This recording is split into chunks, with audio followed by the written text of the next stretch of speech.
Parte 6 sobre os valdenses, para todos aqueles que têm acompanhado. Vamos iniciar orando.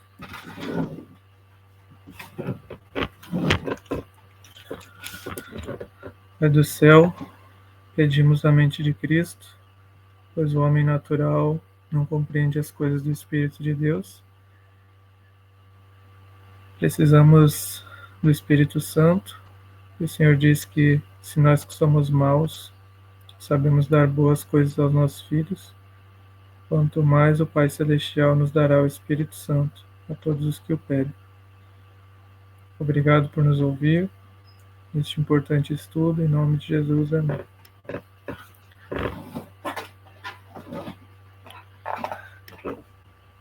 Aqui um novo modo de visualização do texto, espero que tenha ficado melhor. Recapitulando o estudo passado,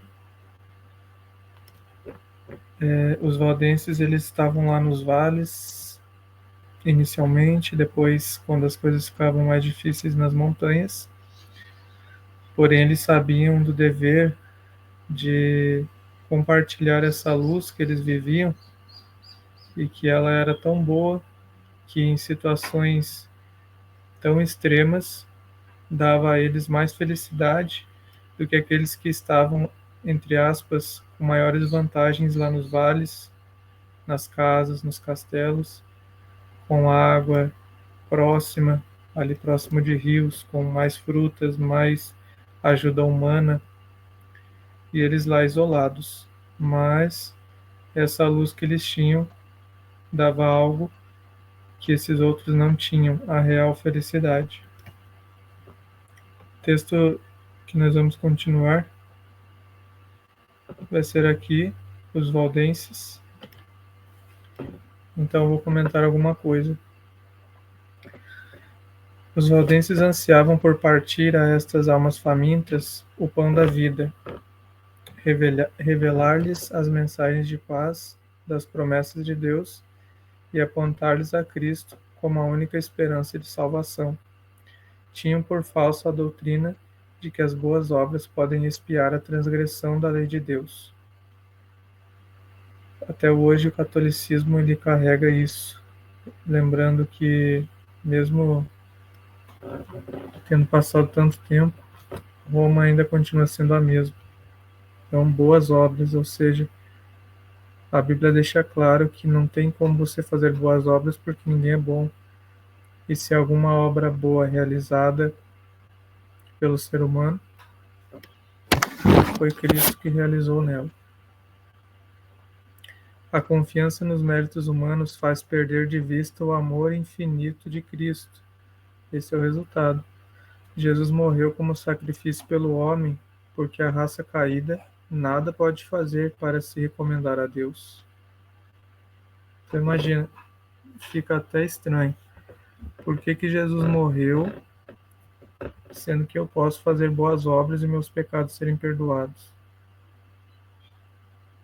Ou seja, é em vão a morte de Jesus, ou é em vão essas chamadas boas obras. Qual é a verdade? E a Bíblia deixa claro que ele morreu justamente por isso, porque o homem nada podia fazer para se recomendar a Deus. Nenhuma obra boa que você faz, ou 1000 obras boas, encobre um único pecado. Adão podia continuar fazendo 900 anos de boas obras, mas não ia apagar aquela desobediência que ele fez. Os méritos de um Salvador crucificado e ressurgido são o fundamento da fé cristã. A dependência da alma para com Cristo é tão real e sua união com Ele deve ser tão íntima como a do membro para com o corpo ou da vara para com a videira. Foi isso que a gente leu e chegou até o vídeo anterior, capítulo 5, e aí eu recomendei a leitura do João 15, que vai falar sobre a videira. E é um meio muito bom de se aproximar da justificação pela fé, esse João 15, porque é o resumo do Evangelho. você ser justificado, você finalmente ser perdoado e receber poder para fazer o que é certo, e não somente querer fazer o que é certo, mas nunca consegue. Isso está em Romanos 7 e retrata uma pessoa que não é livre em Cristo. Não é o fato de você ser religioso que te faz livre, qualquer igreja. O que te faz livre é se você está liberto do pecado, se você sabe o que é certo e faz o que é certo. Os ensinos dos papas e sacerdotes haviam levado os homens a considerar o caráter de Deus e mesmo de Cristo como severo, sombrio e repelente. Representava-se o Salvador tão destituído de simpatia para com o homem em seu estado decaído, que devia ser invocada a mediação de sacerdotes e santos. Aqui nós vemos um grave problema: mediação de sacerdotes e santos. Neste ponto, eu peço que a gente venha abrir as Escrituras lá em 1 Timóteo, capítulo 2, e no verso 5, diz assim: porque há um só Deus e um só mediador entre Deus e os homens, o homem Jesus Cristo. Como que a gente faz com essa declaração? Aí a Igreja Católica até hoje prega a mesma coisa. Mediadores, você não tem acesso direto a Deus, você não pode receber o Espírito Santo sem a concessão da Igreja. E esse verso, só há um mediador, Jesus Cristo. Então que fique bem claro para nós. 1 Timóteo 2, 5. Aqueles cuja mente for iluminada pela palavra de Deus anelavam guiar estas almas a Jesus, como seu compassivo e amante Salvador, que permanece de braços estendidos a convidar todos a irem a Ele com seu fardo de pecados, seus cuidados e fadigas. Almejavam remover os obstáculos que Satanás havia acumulado para que os homens não pudessem ver as promessas e ir diretamente a Deus, confessando os pecados e obtendo perdão e paz. Esse trecho aqui que a gente meditou, nós podemos refletir que os judeus, por exemplo, ali no tempo de Cristo, eles têm uma semelhança muito grande com o papado. Afinal, eles acabaram rejeitando a Cristo, assim como o papado rejeita, e eles se introduziram também na igreja cristã depois. Nós sabemos que a igreja apostólica também entrou em apostasia, que se transformou na igreja católica. Perceba o problema onde os valdenses estavam incluídos. Eles tinham essa verdade maravilhosa, Jesus, o único mediador. Eles sabiam que o homem podia ir direto a Deus. Eles estavam anelando em levar essa verdade para as pessoas, mas tinham todas essas dificuldades, principalmente morais, trevas morais da Idade Média. A mente das pessoas era cauterizada, era fechada, difícil de entrar, mesmo para Deus, pois eram trevas e uma época de domínio permitida por ele, como está na profecia de Daniel, domínio papal. Claro, se Deus quisesse, tem até um texto aqui do Grande Conflito que fala que Deus poderia libertar a Bíblia, assim como ele lança um seixo ao chão, uma pedra ao chão, poderia proclamar a verdade e do nada mudar toda a situação da Idade Média, mas ele mesmo aceitou essa condição porque os planos dele são mais altos e mais exaltados que os nossos. Ardorosamente desvendava um missionário valdense as preciosas verdades do Evangelho ao espírito inquiridor. Então havia alguns, mesmo nessas trevas, que eram de espírito inquiridor. Citava com precaução as porções cuidadosamente copiadas da Sagrada Escritura. Era sua máxima alegria infundir esperança à alma conscienciosa, ferida pelo pecado, e que tão somente podia ver um Deus de vingança, esperando para executar justiça. Com lábios trêmulos e olhos lacrimosos, muitas vezes com os joelhos curvados, expunha a seus irmãos as preciosas promessas que revelavam as preciosas promessas que revelam a única esperança do pecador. Assim, a luz da verdade penetrava muitas almas obscurecidas, fazendo recuar a nuvem sombria até que o sol da justiça resplandecesse no coração, trazendo saúde em seus raios. Dava-se a miúde o caso de alguma porção das Escrituras ser lida várias vezes, desejando o ouvinte que fosse repetida, como se quisesse assegurar-se de que tinha ouvido bem.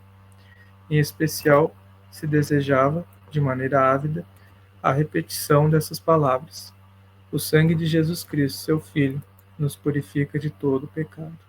1 João 1,7. Como Moisés levantou a serpente no deserto, assim importa que o Filho do homem seja levantado, para que todo aquele que nele crê não pereça, mas tenha vida eterna. Esses textos hoje para nós, eles podem ser lidos e bem conhecidos, mas aqui na Idade Média, lembrando que as Bíblias eram lidas somente pelos sacerdotes e tal, e eles interpretavam, inclusive, e liam em outros idiomas para as pessoas. Até pouco tempo há relatos assim, que o padre, na missa, ia ler a Bíblia, ele lia em latim de costas para as pessoas. Então, imagine o que você ia receber de conforto ali. Você pecou, se sente um pecador, e eles daí não falavam em latim, mas em português, ou seja, no idioma que for, falavam bem claro sobre o pecado daí, que há um inferno, há purgatório, que você tem que pagar penitência ou dinheiro, seja lá o que for, para você se livrar disso.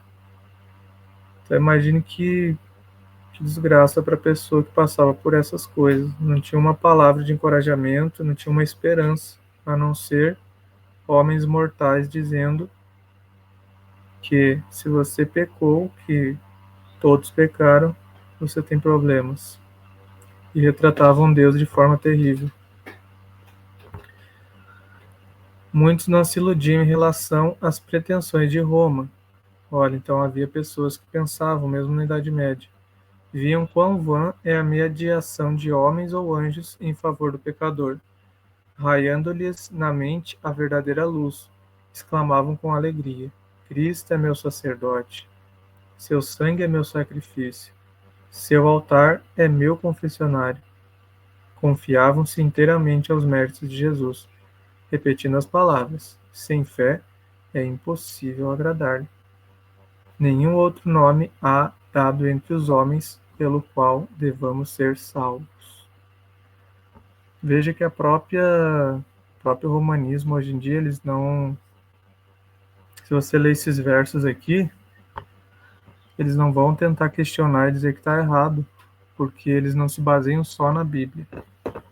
A Bíblia é como se fosse um pilar, o sol. A Bíblia é como se fosse o sol. Não tem como negar que ele existe, que os raios dele vão nos esquentar ou vão nos queimar algumas vezes. Então eles têm que lidarem com isso, eles têm que lidarem com a Bíblia. Porém, junto com ela, eles pegam a Bíblia e misturam com o erro, com a tradição. Eles jogam a Bíblia no lixo, no lodo, com pensamentos de homens. Voltando ao nosso exemplo do sol, é como se eles tapassem o sol. Vamos dizer, o sol está ali, ele existe realmente, mas ele está tapado. Temos que buscar outras fontes de calor que não somente o sol. Aí eles acendem as próprias velas, os próprios fogos, e dizem aqui também é luz, você tem que fazer dessa forma que eu estou falando. É basicamente isso, o catolicismo é isso. Não creem só na Bíblia, não estão em harmonia com a Bíblia, estão em harmonia com doutrinas de homens que não foram inspirados. A Bíblia foi escrita por homens inspirados. O problema não está nos homens, mas sim na inspiração. A certeza do amor de um Salvador parecia a algumas destas pobres almas agitadas pela tempestade, coisa por demais vasta para ser abrangida. Tão grande era o alívio que sentiam, tal a inundação de luz que lhes sobrevinha, que pareciam transportadas ao céu. Punham confiantemente suas mãos na de Cristo, confirmavam os pés sobre a rocha dos séculos. Bania-se todo o temor da morte. Podiam agora ambicionar a prisão e a fogueira, se desse modo honrassem o nome de seu Redentor. Hoje ainda se encontram pessoas assim, até católicos, que eles seguem aquilo que eles acham que é certo, e se for levado essa verdade da forma correta, vão aceitar essa verdade com toda alegria. Como diz ali, tão grande era o alívio que sentiam por conta do pecado. Tal a inundação de luz que lhes sobrevinha, pareciam transportadas ao céu. Agora veja, se você mostra essa verdade e não aceitam, essas não são as ovelhas perdidas da casa de Israel.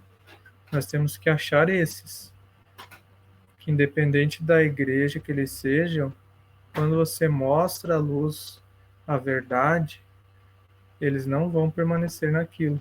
Eles vão sair. Lutero foi assim, e os outros reformadores foram assim. Eles foram saindo daquela religião que estava até ali, conduziu eles, mas eles descobriram novas coisas que eram contrárias ao que a igreja pensava. Então, mais vale obedecer a Deus do que a igreja, porque a igreja são as pessoas. A igreja não é o templo ou vários homens reunidos dizendo o que você tem que fazer. A igreja são as pessoas. Em lugares ocultos era a palavra de Deus apresentada e lida, algumas vezes a uma única alma, outras a um pequeno grupo que anelava a luz e a verdade. Todavia, a noite toda era passada desta maneira. Tão grande era o assombro e a admiração dos ouvintes, que o mensageiro da misericórdia frequentemente se via obrigado a cessar a leitura, até que o entendimento pudesse apreender as boas novas, que é o Evangelho, as boas novas da salvação.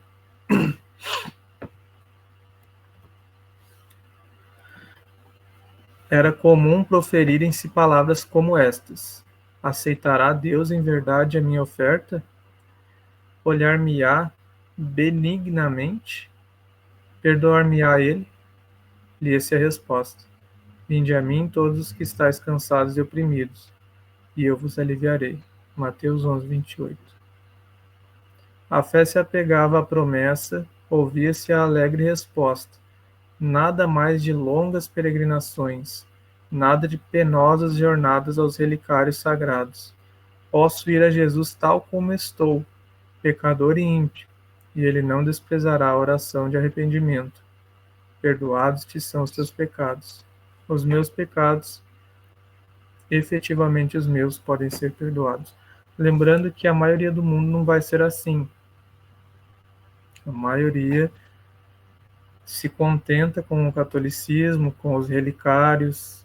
A gente leu ali atrás. É mais fácil você se martirizar, você fazer penitências com ortigas, do que você parar de fazer o mal, você parar de pecar. É o famoso igrejismo. Você gosta do jeito que está, você se conformou. Não só católicos, outras igrejas, Assembleia de Deus, é aquela rotina. Não sei quantas vezes fazem culto, são várias. aquela rotina, você já gosta das pessoas ali, você já gosta de ir naquele lugar, você está contente daquele jeito. Você preenche o vazio que você sente com aquilo ali. A congregação cristã também, eles estão mais para uma banda, uma orquestra, do que para uma igreja. É isso que a gente percebe. É aquela coisa legal, aquela reunião social, aquele monte de gente e aqueles instrumentos lá dentro do culto.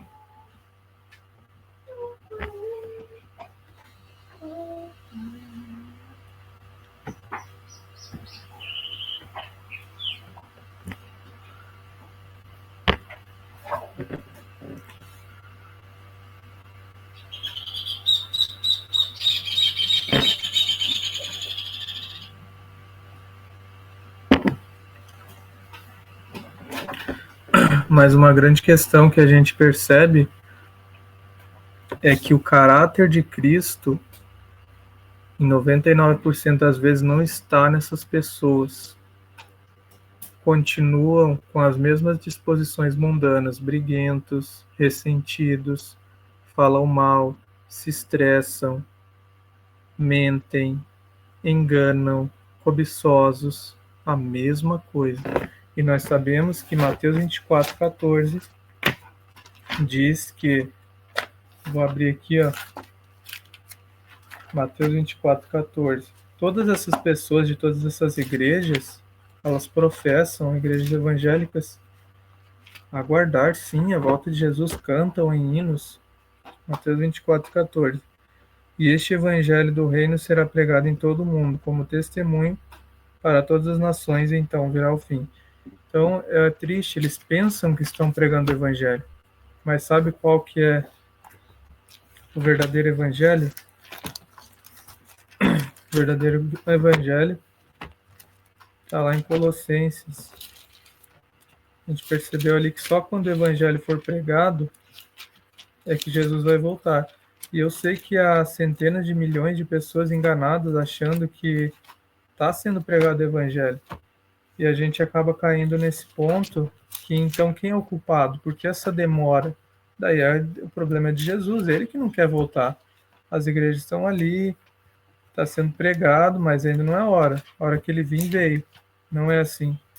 Ele acabou de dizer que a vinda dele está nas nossas mãos. Apesar de não sabermos o dia ou a hora e tal, não sabemos com exatidão. Mas nós podemos apressar a vinda de Cristo, inclusive lá no livro de Pedro fala isso. Vamos ver qual que é esse mistério. Eu vou ler aqui o Colossenses 1:27. Esse mistério, o mistério que seja oculto desde todos os séculos e gerações, no 26. Em outras palavras, no 27 diz: é Cristo em vós a esperança da glória. Então, essas igrejas, esses lugares aí, eles não revelam o Cristo em vós, o Cristo no ser humano. Não revelam. Então, vão continuar com as suas orquestras, suas bandas, como a congregação cristã lá, tudo vaidade, aquele monte de gente com aquelas roupas. Vai continuar o pentecostal lá caindo no chão, gritando, tendo visões e revelações que eles acham que é de Deus, falando em idiomas lá que ninguém entende. Só que isso não vai acrescentar nada, não te faz uma melhor pessoa. O evangelho não está sendo pregado, porque esse não é o evangelho. O evangelho é você revelar a Cristo.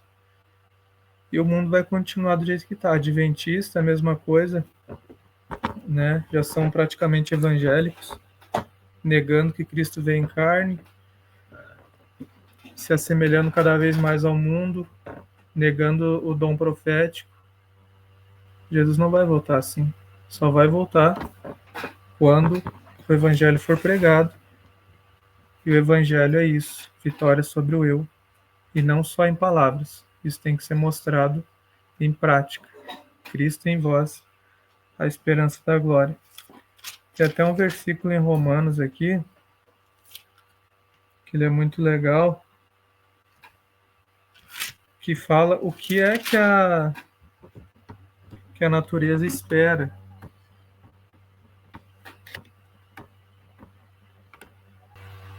Eu acabei encontrando Romanos 8, versículo 18, diz assim: porque eu considero que os sofrimentos deste tempo presente não são dignos de serem comparados com a glória que há de ser revelada em nós. Veja bem, em nós. Porque a ardente expectativa da criatura espera pela manifestação dos filhos de Deus. O que está acontecendo? 2000 anos, pessoas dizendo que são filhos de Deus, que são cristãos, mas até agora nada. Por que Jesus não voltou? Porque isso daqui não foi cumprido.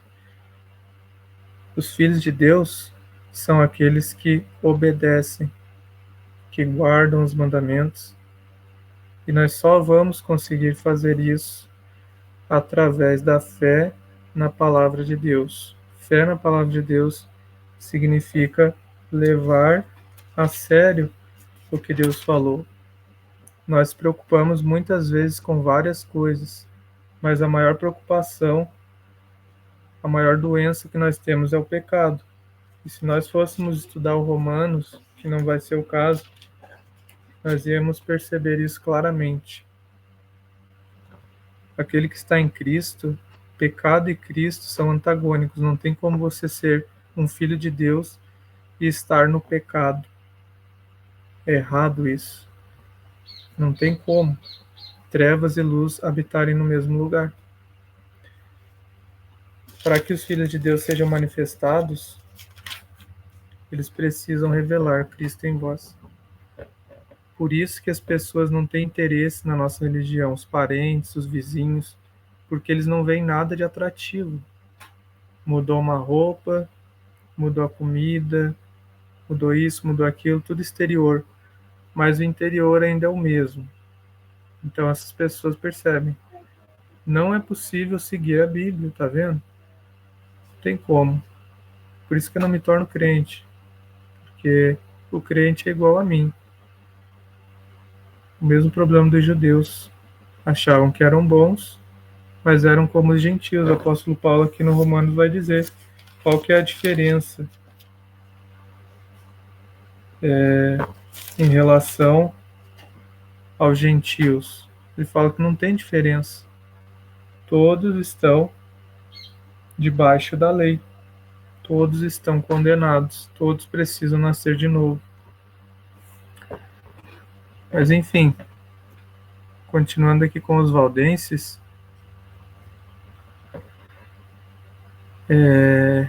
aqui no terceiro parágrafo, enchia o coração uma onda de sagrada alegria, que o nome de Jesus era engrandecido em louvores e ações de graças. Estas almas felizes voltavam para casa a fim de difundir a luz, repetir a outros, tão bem quanto podiam, a nova experiência, de que acharam o caminho verdadeiro e vivo. Havia um estranho e solene poder nas palavras das Escrituras, que falava diretamente ao coração dos que se achavam anelantes pela verdade. Era a voz de Deus e levava a convicção aos que ouviam. Essa parte aqui nós temos que sublinhar na nossa mente. Havia um estranho e solene poder nas palavras das Escrituras, que falavam diretamente ao coração dos que se achavam anelantes pela verdade.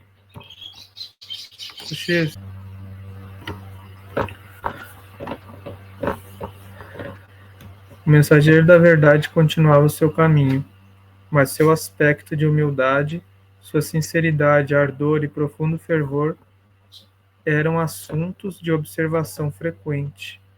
Em muitos casos, os ouvintes não lhe perguntavam de onde viera ou para onde ia. Ficavam tão dominados, a princípio pela surpresa e depois pela gratidão e alegria, que não pensavam em interrogá-lo. Quando insistiam com ele para os acompanhar às suas casas, respondia-lhes que devia visitar as ovelhas perdidas do rebanho. Não seria ele um anjo do céu? Perguntava. Em muitos casos não mais se via o mensageiro da verdade. Seguia para outros países, ou a vida se lhe consumia em algum calabouço desconhecido, ou talvez seus ossos estivessem alvejando no local em que testificara da verdade. Mas as palavras que deixara após si não poderiam ser destruídas. Estavam a fazer sua obra no coração dos homens. Os benditos resultados, só no dia do juízo, se revelarão plenamente.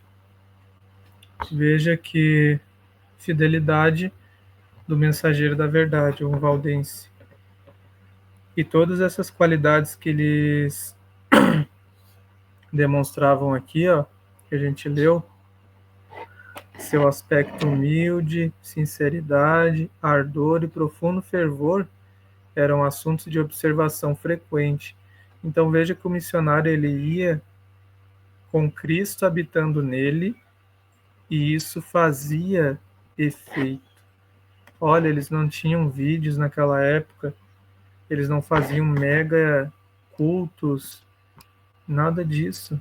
Não precisou de nada disso para eles penetrarem na Idade Média, na Idade das Trevas. Então, nós devemos repensar hoje. Muitas vezes fazemos vários investimentos, principalmente agora com internet, câmeras, edições de vídeos. É dado muito foco nisso aqui para transmitir essa mensagem dos valdenses. É até estranho. Você já imaginou um valdense vendo isso? Que a pessoa fica ali teorizando sobre eles várias vezes e não sai fazer o que eles faziam num tempo de paz, onde você pode ir na igreja católica, você pode ir aonde você quiser e nada vai acontecer com você. Você não vai morrer na fogueira, você não vai ser decapitado, não vai ser preso, nada disso. Veja então que nós devemos focar mais no método de Cristo. Como que Jesus fazia? Jesus ia de casa em casa. Jesus não se importava de ter o auditório de uma só pessoa. Então nós devemos avaliar nosso coração e ver o que nós estamos fazendo. Essa última parte aqui, em muitos casos, não mais se viu mensageiro, como nós lemos. Não é esse parágrafo mesmo. Em muitos casos, não mais se viu mensageiro da verdade.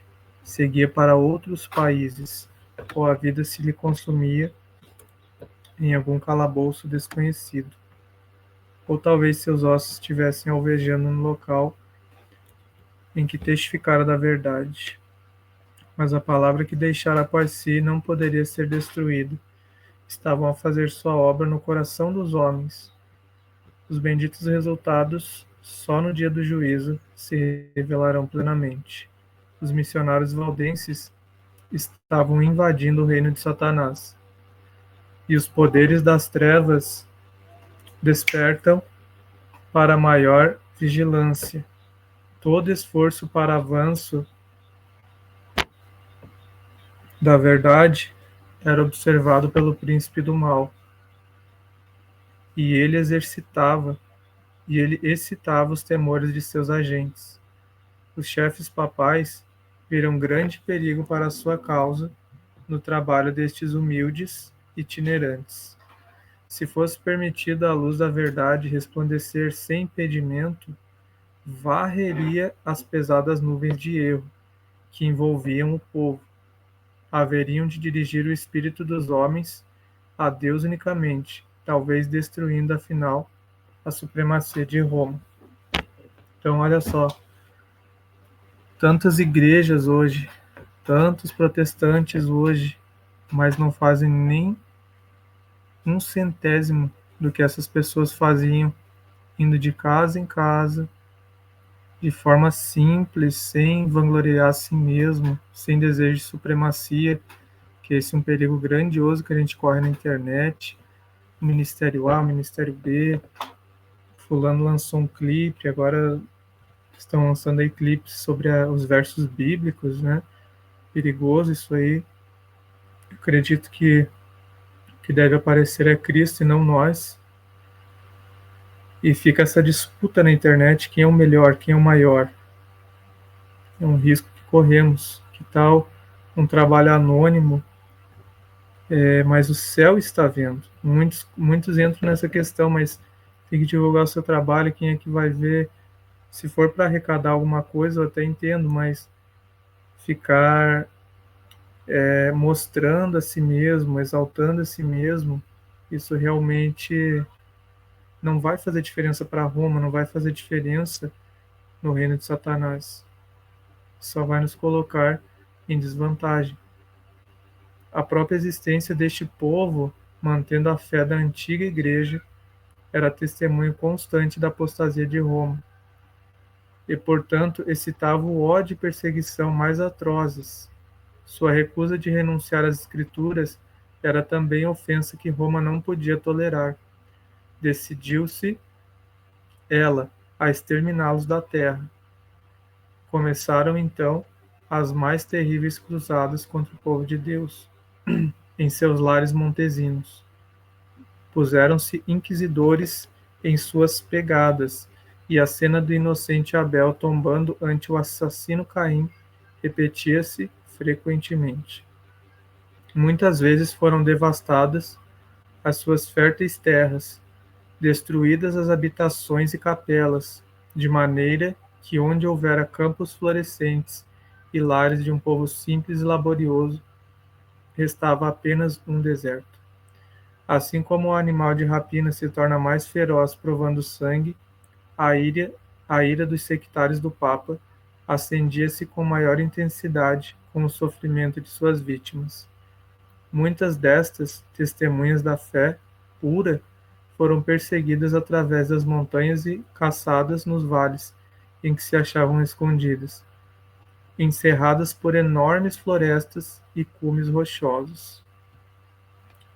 Nenhuma acusação se poderia fazer contra o caráter moral da classe proscrita. Mesmo seus inimigos declaravam serem eles um povo pacífico, sossegado e piedoso. Seu grande crime era não quererem adorar a Deus segundo a vontade do Papa. Por tal crime, toda humilhação, insulto e tortura que homens ou diabos podiam inventar amontoava-se sobre eles. É interessante esse ponto aqui, que existe uma lacuna na história da Idade Média.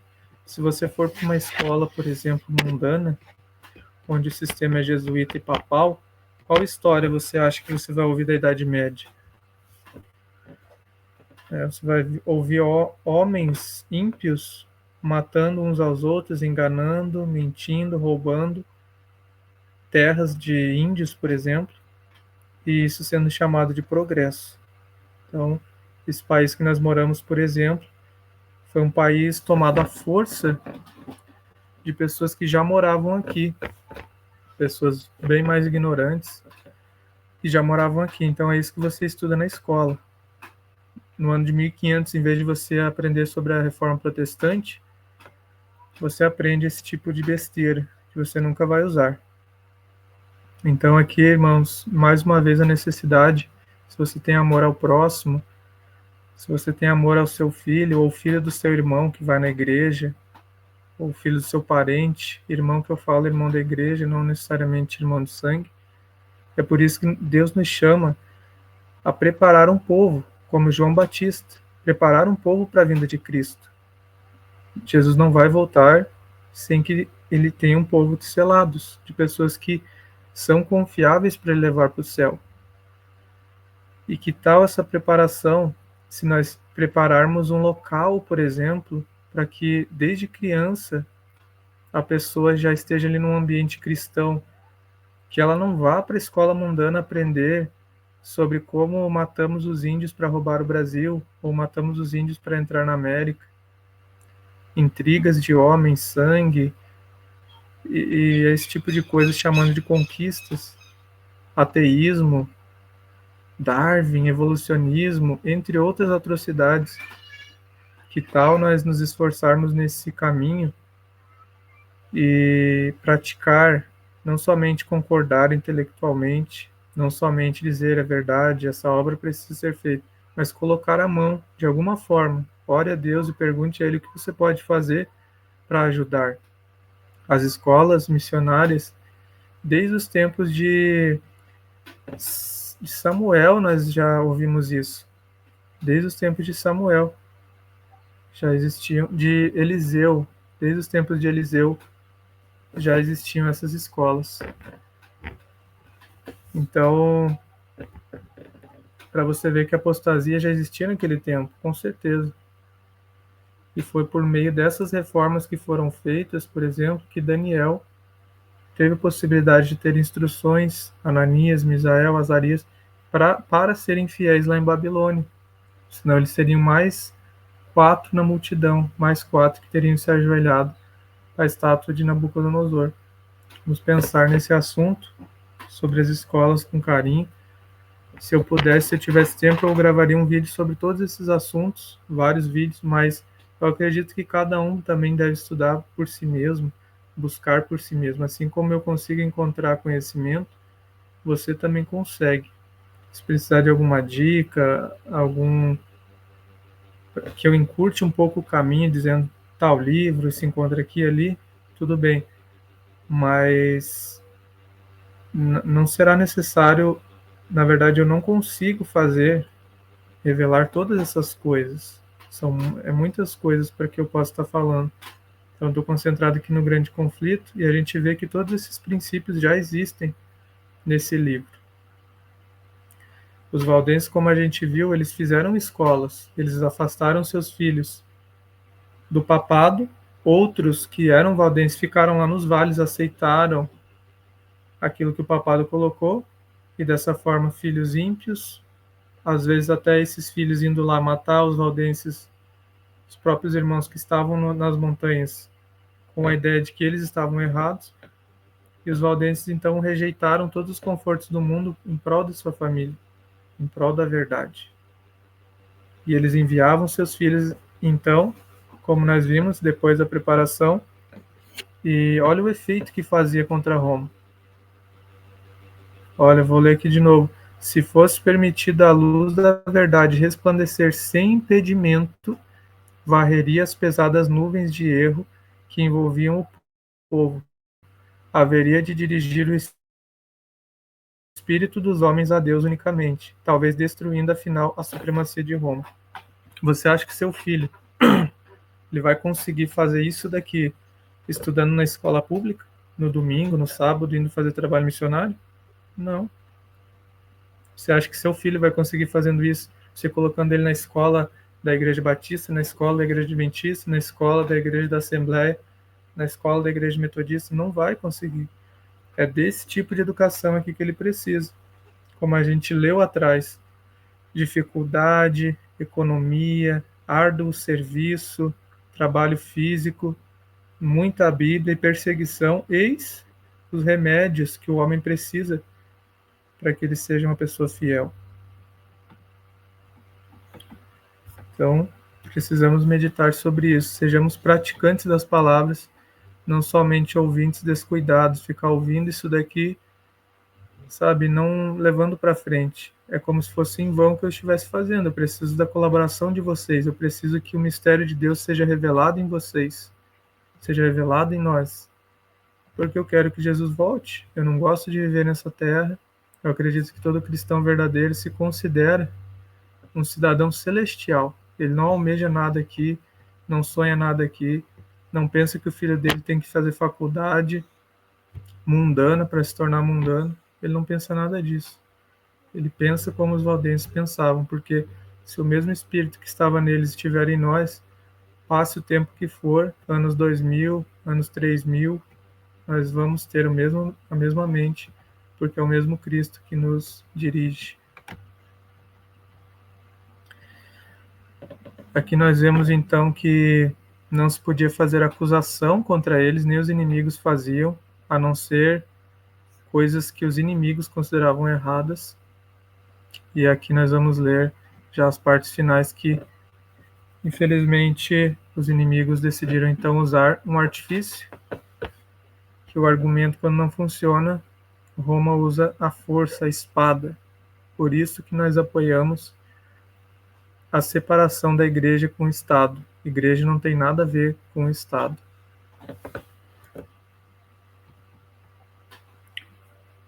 Determinando-se Roma a exterminar a odiada seita, uma bula foi promulgada pelo Papa, condenando-os como hereges e entregando-os ao morticínio. Não eram acusados como ociosos, desonestos ou desordeiros, mas declarava-se que tinham uma aparência de piedade e santidade, que seduzia, entre aspas, as ovelhas do verdadeiro aprisco. Que blasfêmia! Portanto, ordenava o Papa que aquela maligna e abominável seita de perversos, caso se recusasse a renunciar, fosse esmagada como serpentes venenosas. Esse que você está lendo ali, Willy, é um livro, um escritor que escreveu essas palavras sobre Roma. Esperava o altivo potentado ter de responder por essas palavras? Sabia que estavam registradas nos livros do céu para lhe serem apresentadas no juízo? Quando fizestes a um destes meus pequeninos irmãos, disse Jesus, a mim o fizestes. Essa bula convocava a todos os membros da igreja para se unirem à cruzada contra os hereges, como incentivo para se empenharem na obra cruel, absolvia de todas as penas e castigos eclesiásticos, gerais e particulares, desobrigava a todos os que se unissem à cruzada de qualquer juramento que pudessem ter feito, legitimava-lhes o direito a qualquer propriedade que pudessem ter ilegalmente adquirido e prometia a remissão de todos os pecados aos que matassem algum herege. Anulava todos os contratos feitos em favor dos valdenses, ordenava que seus criados os abandonassem, proibia a toda pessoa dar-lhe qualquer auxílio que fosse, e a todos permitia tomar posse de sua propriedade. Novamente o Willy que citou isso. Então eu pergunto para você que é católico em sã consciência,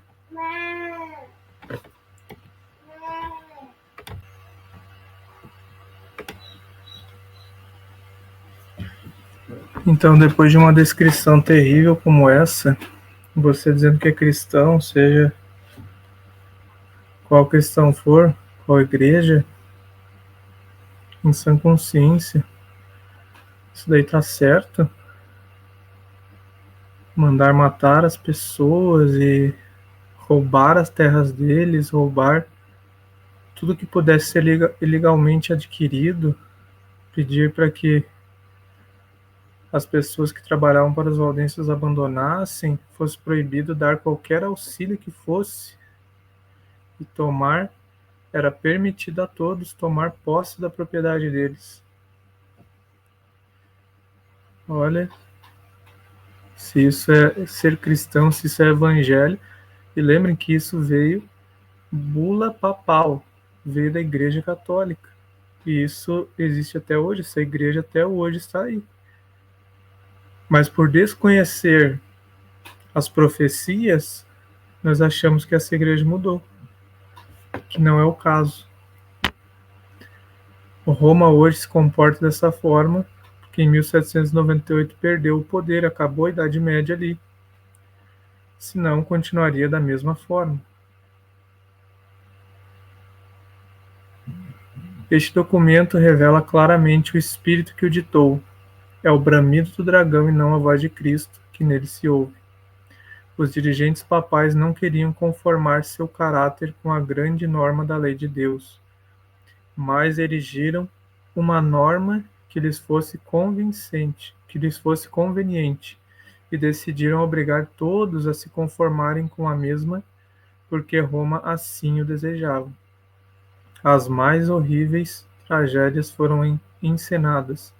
Sacerdotes e papas corruptos e blasfemos estavam a fazer a obra que Satanás lhes designava. A misericórdia não encontrava guarida em sua natureza. O mesmo Espírito que crucificou Cristo e matou os apóstolos, o mesmo que impulsionou o sanguinário Nero contra os fiéis de seu tempo, estava em operação a fim de exterminar da terra os que eram amados de Deus. As perseguições desencadeadas durante muitos séculos sobre este povo temente a Deus foram por ele suportadas com uma paciência e constância que honravam a seu Redentor. Apesar das cruzadas contra eles e da desumana carnificina a que foram sujeitos, continuavam a mandar seus missionários a espalhar a preciosa verdade.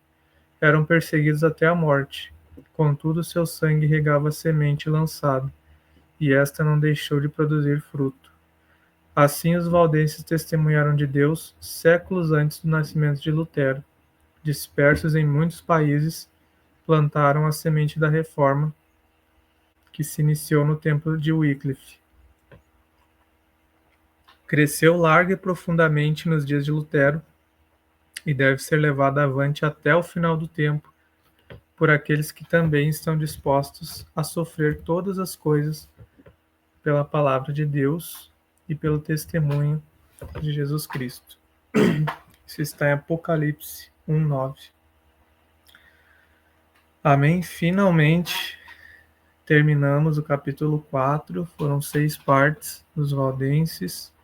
Lembrando que terá o estudo aprofundado em mais detalhes, que vai usar ali como base o livro de Benjamin Wilson, A Verdade Triunfante, que ele vai mostrar claramente o que aconteceu desde os dias dos apóstolos em diante, para que nós então possamos conhecer essa história, você possa ensinar seus filhos, seus parentes, a história do ponto de vista de Deus, o que aconteceu nesses anos de 1500, 1300, 1100, no ano 800, no ano 600, no ano 200, depois de Cristo.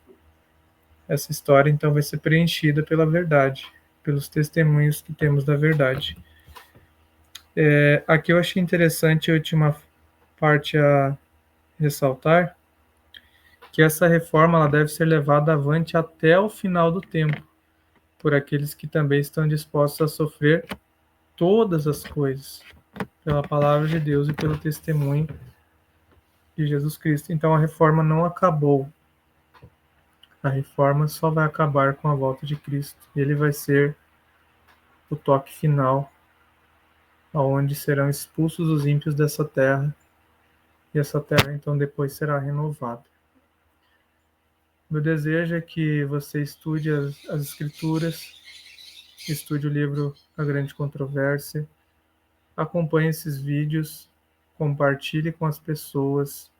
Não precisa, não importa o número de pessoas ali, como nós vimos, se uma alma se converter realmente com esse estudo que eu estou fazendo, já valeu a pena, porque essa alma, com certeza, vai espalhar o evangelho para outros e outros e outros. Era dessa forma que Jesus pensava. Antes, menos do que mais. A Bíblia sempre revelou isso. Com 300 homens, foi lá lutar contra 20.000 homens. Marchando 7 dias em volta de uma cidade, derrubou-se os muros da cidade. Então Deus ele é totalmente contra a nossa lógica humana. Deus te abençoe, que você encontre a verdadeira justiça, porque a Bíblia diz que é isso que nós devemos buscar, a justiça de Cristo, e que nós possamos então manifestar Cristo em nós, Cristo no ser humano. Então, o Evangelho estará sendo pregado, e aí nós podemos esperar a volta de Cristo. Vamos finalizar orando.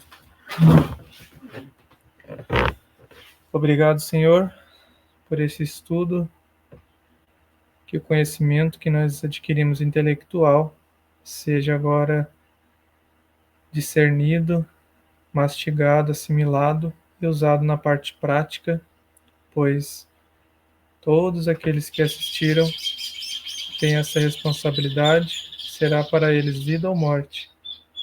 E no dia do juízo, o Senhor cobrará estes momentos, essa hora, e perguntará o que fizemos com aquilo que Ele nos deu, através desses livros, através desse vídeo, e almejamos que a nossa resposta seja: está aqui, Senhor, os talentos que me deste, e ainda multiplicamos 10 vezes mais, 5 vezes mais, ou seja, quantas vezes forem para o teu reino.